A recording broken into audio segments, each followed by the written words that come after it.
Within the mindfulness practice, the attitude of beginner's mind is a powerful one that cultivates the letting go of expectations as to what the next moment will bring.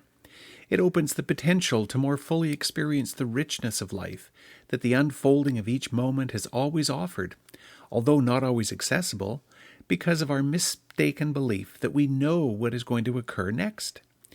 To have lived so many years without beginner's mind has been to miss the exquisite adventure that living in each present moment provides. While beginner's mind is a gift at any time of one's life, as we age and embrace the finiteness of our time, it can feel particularly gratifying to meet each unfolding moment with intention. Unknown future.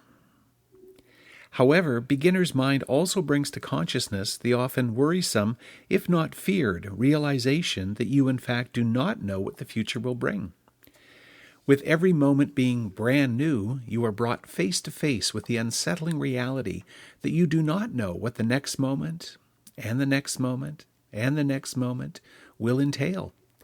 Some will complain that this can feel like an unexpected and shocking eye-opener, an abrupt awakening with flashing neon lights announcing that the future is unknown. What makes this realization so jolting is that not knowing what will happen is extremely disconcerting for your ego. Remember that one of the ego's primary tasks during each waking moment is to maintain the fantasy that you are in control of your life and what will happen to you. To come face to face with such an opposing reality can figuratively and literally shake your world. The Buddhist teacher, Pema Chodron, concludes that if you don't find some way to make friends with the unknown future which she characterizes as a groundlessness and the ever-changing energy of life, then you will always be struggling to find stability in a shifting world. However, let's be real, for this seemingly jarring new reality that the future is unknown is in fact not a new insight. Deep down inside, you've always known that you cannot divine what is to come. This troubling fact has been glaringly obvious if you have ever bought a lottery ticket, although there have likely been countless other instances during your life where you have encountered but ignored or denied or avoided or numbed yourself against this disturbing fact. To acknowledge an unknown future is to realize that you are summoned by each moment to make life-defining choices with the outcome not clearly known. While some of these choices are small and mundane, such as what to eat for dinner, others carry significant lifelong consequences, such as choosing a life partner. The fact that such daily choices, those that are big and those that are small, directly impacts how your future will unfold, which entails the next moment, and the next hour, and the next day, and the next year, and the next, means that this present moment truly is the beginning of the rest of your life. To acknowledge the existential reality that you do not know what the future brings means to accept there is no guarantee you will be alive for the next 15 years, or 15 months, or 15 days, or even 15 minutes. To not know the future means that you do not know if you will have a financially viable retirement. To not know the future means that you do not know what your health will be like next year. To not know the future means that you do not know if you will lose someone close to you in the coming months. While it is always prudent to plan for the future and engage in activities that would support such plans, such as saving for retirement, living a healthy lifestyle, etc., you also know that there are many, many other factors outside of your control, such as global financial downturn, accidents, someone else's plans, etc., which can and do directly impact and potentially derail your expected life course. Soothing contracts with the universe. To defend against these unsettling realities, as children, adolescents, young adults, we have all constructed what the Jungian analyst Dr. James Hollis calls contracts, to provide a soothing belief system that provides an illusory sense of control over the unpredictability of life.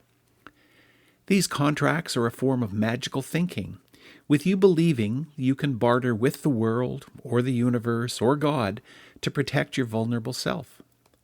As a young person, you, like every one of us, began constructing a set of beliefs that you hoped would act as buffers or guardrails in order to make life more manageable and predictable, and therefore psychologically safer. While these beliefs can change and are modified through the experiences of intervening years, as well as through influences from society, religion, significant others, and major life events, they tend to be pretty resilient and form our personal manifestos of, "That's how my world works," as well as, "That's how I will feel safe." Most importantly, your contracts shepherd you through life, providing the often unspoken but deeply believed playbook for how you should lead your life in order to avoid the unpleasant reality of an unknown future. If you enjoy people watching as I do, it is fascinating to observe the mass of humanity filtering through a busy and congested public space, such as an airport terminal or a metropolitan train station, and realize that no matter what their individual personal history, each one of them has created their own contract, a personal code or rule book of how they need to interact with their world in order to be safe and satisfied and happy and content. I like to imagine that in a cartoon-like manner, each person has a bubble over their head in which are written their personal contracts. While the individual contracts are as numerous and variable as there are life stories, they typically are based on declarations of, "If I, then will happen." For example, Juan believes that if he pleases those around him, then he will feel safe. Marie believes that if her social circle includes prominent members of society, then she will feel worthy. Frank believes that having his children succeed at sports will testify to him being a good parent. Penelope believes that no matter what job she has, working hard will guarantee her a secure and satisfying lifelong career. Sid believes that eating a healthy diet will inoculate him from dementia in later years. While the actual content of such contracts often provide kernels of truth and therefore can be of benefit to you, they fall apart when they become a dogmatic expectation of what life demands in order to provide you with an illusory sense of safety and security. Breakdown of contracts. Contracts are often not clearly enumerated or publicly declared until something happens that shakes, if not shatters, the constructed belief system. You can always identify a contract under siege when you hear the incredulity in a person's voice as they lament, "It is not supposed to be this way. I did everything right. It's not fair. What did I do to deserve this? Why is this happening to me?"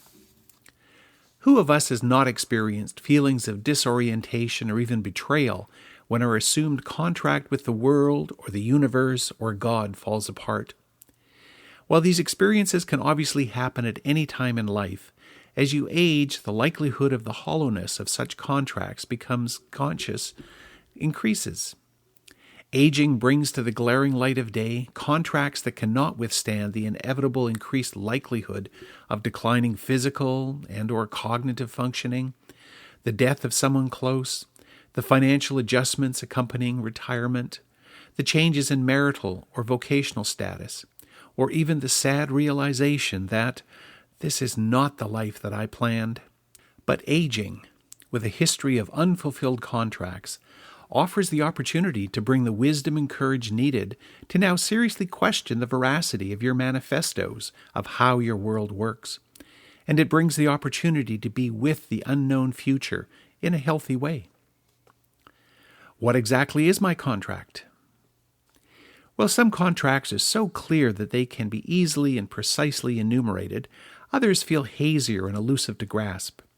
If you were curious to clarify your contract, one method is through expressive arts, by creating a visual picture that illustrates your contract's terms.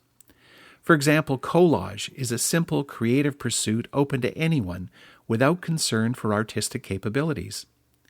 While holding a question or issue in mind, such as in regards to personal contracts, asking, "What are my greatest fears?" as well as, "What are my greatest hopes?" Collage involves flipping through magazines, finding pictures or words that address the issue at question, ripping or cutting them out, and then pasting them on a larger empty sheet of paper that presents a visual image giving life to the issue. Trusting one's intuition as to which chosen pictures or words speak to the story underlying the contract, as well as trusting where they need to be placed on the empty paper, can be very enlightening in providing access to your underlying, constructed, and long-held belief system. Take your time with this exercise. Stand back and open with curiosity to the entirety of the created picture. The picture that illustrates the story you have been holding as to how you will protect your vulnerable self. Explore what emotions arise with seeing this visual answer to your questions of greatest hopes and greatest fears. What images in your creation especially grab your attention? What associations do you have to specific images? How would you summarize the story held within your pictorial essay? The contract that you have made to be safe and happy in this world is clearly laid out in the picture before you. Another effective way of clarifying a contract is to repeatedly ask the question, "Then what?" to statements expressed through a stream of consciousness pattern addressing any issue that challenges your belief system. For example, one of my clients, Gary, came to psychotherapy with anxiety associated with his upcoming retirement. A physician who had been looking forward to his retirement for many years, Gary had developed a long bucket list of activities that he was interested in but had never taken the time to pursue. However, instead of feeling excited as retirement inched closer, he felt a deep sense of anxiety and even dread about the future. To help Gary explore what lay below this sense of anxiety and dread, I repeatedly asked him, "Then what?" to each of his stream of consciousness statements about his expected retirement experience.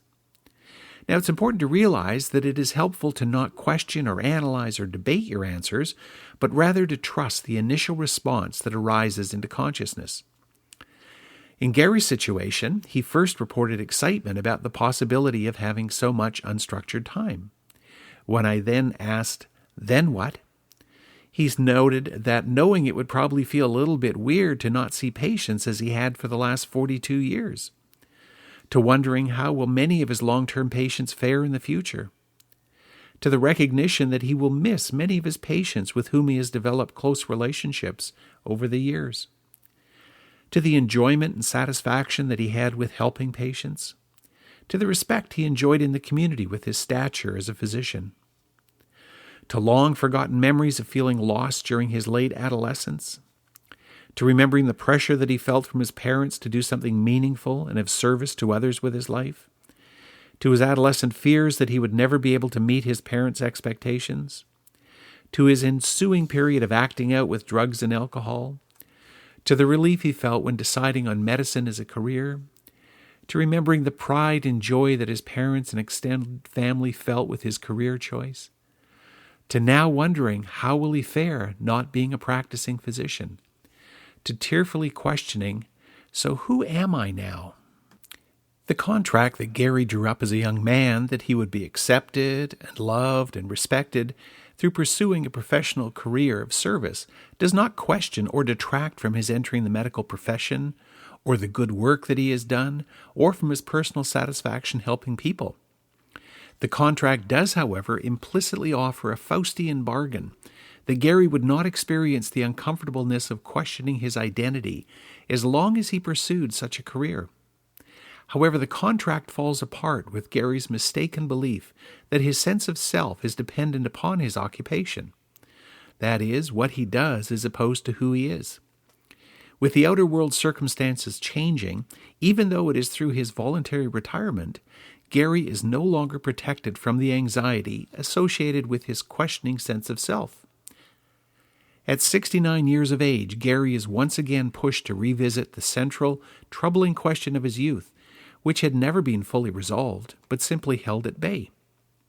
How the unknown future will be experienced without allegiance to his contract opens the floodgates to the anxiety that Gary has never fully addressed.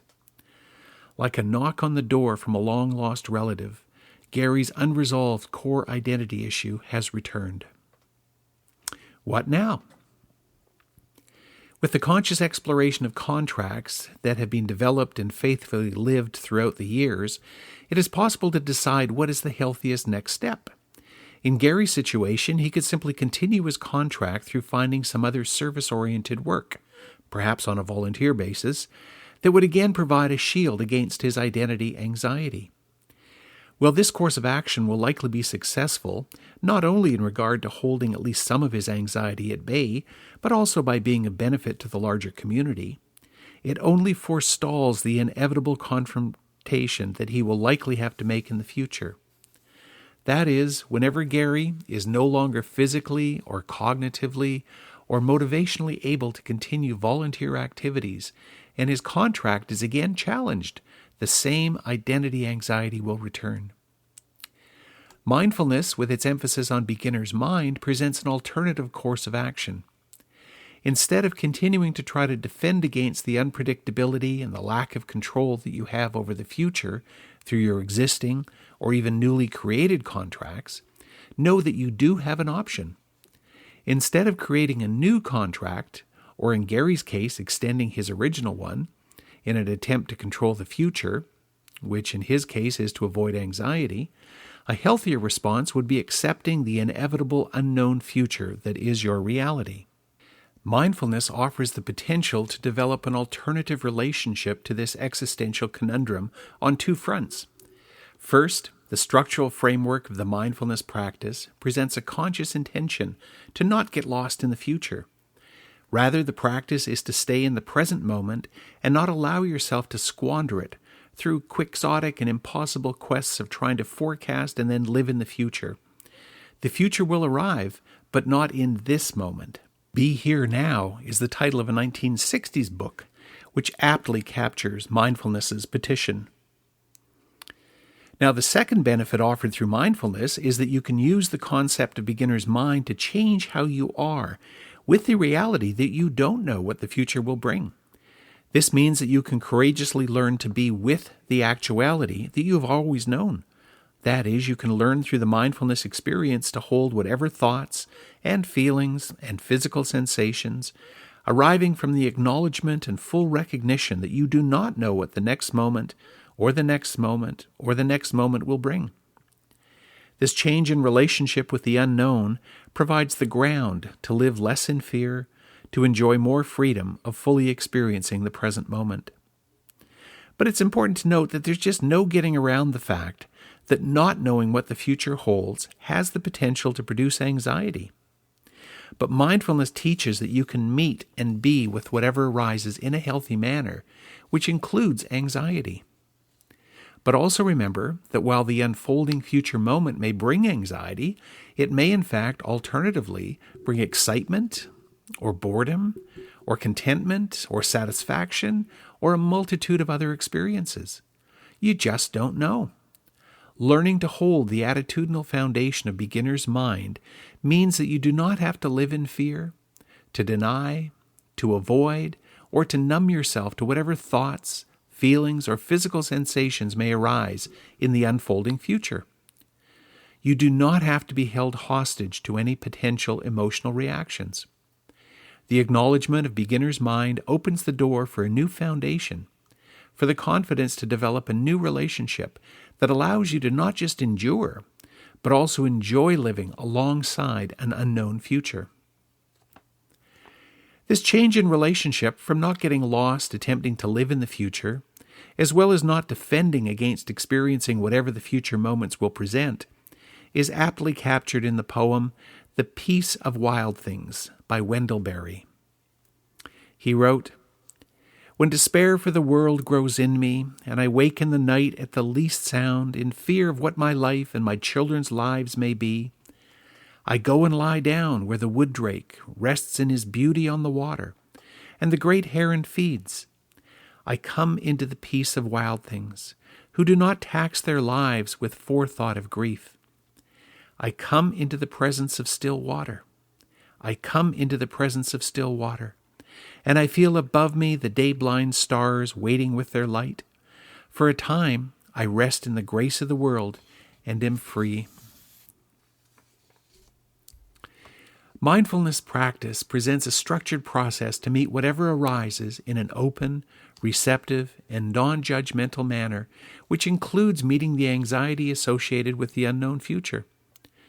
Our ability to change our relationship with the unpredictability and lack of control that is the reality of the future is offered through the mindfulness instructions of holding our awareness on whatever arises in terms of thoughts, or feelings, or physical sensations.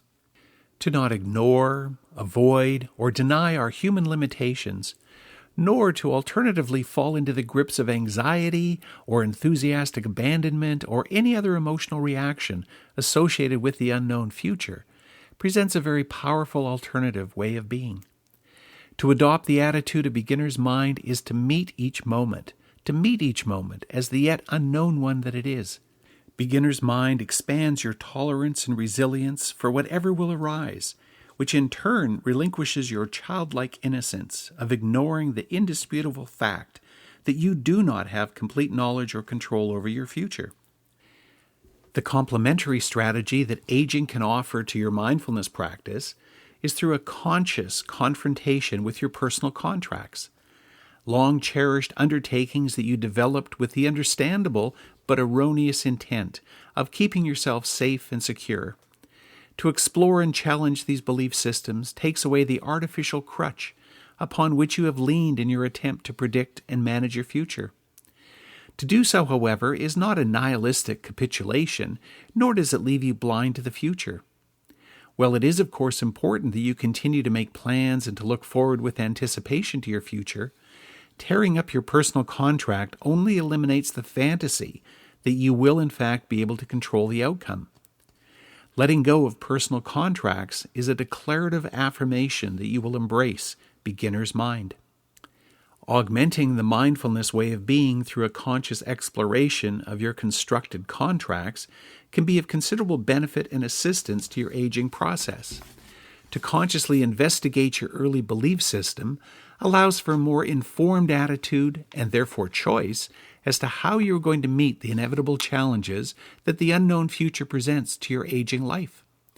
Specifically, questioning the illusory beliefs by which you have lived your life allows for a more conscious response rather than an unconscious reaction to the unknown and unfolding future. While during earlier years you have no doubt been able to avoid or delay, with varying degrees of success, the inevitable anxiety associated with the unknown future as a result of your contracts, aging presents increasing challenges to this defense strategy. With advancing years, it is likely that more experiences will challenge your safety and security contracts with the universe, and therefore it will become increasingly more difficult to ignore or withstand the continuing assaults that reality presents. Knowing this to be the case, the question becomes, do you want to live in dread, knowing that it is only a matter of time before another assault on your personal contract arrives unbidden? Or do you want to confidently and courageously meet whatever the unknown future presents? You do have a choice about your relationship with not only the future, but more importantly, this present moment.